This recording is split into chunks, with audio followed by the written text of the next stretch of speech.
Hello, future adventurers. My name is Dodo. I'm so glad you're here. Let's embark on an amazing journey together. Today, I want to share a story about a wolf named Alpha. Now, I'll take all of you on a journey into his amazing forest. My name is Alpha, and I was once the most valiant hunter in the pack. I roamed through endless forests, sniffing the air on the wind, chasing the shadows of deer under the moonlight. The forest was my home, my world, and I was certain that no creature could be freer than I. Until I met the girl.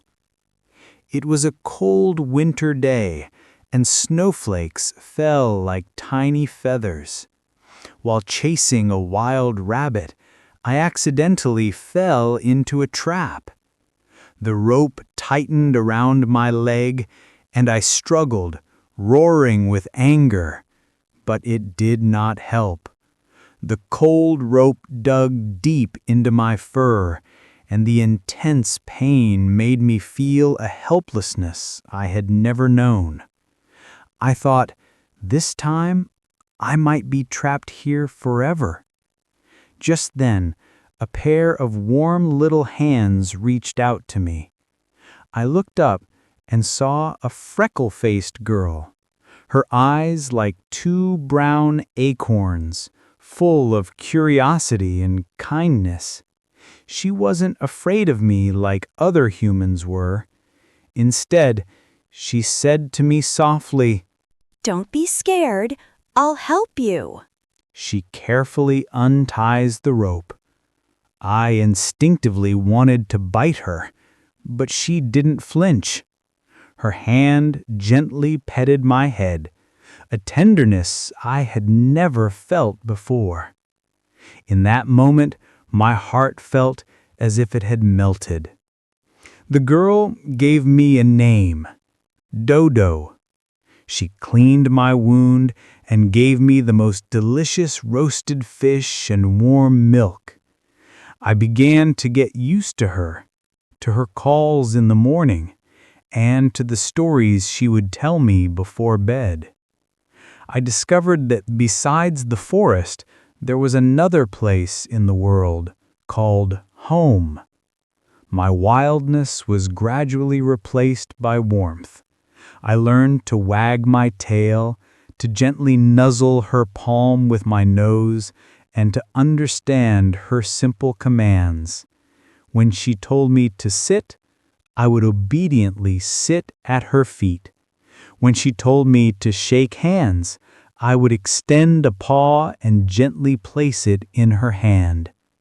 I was no longer that lonely wolf.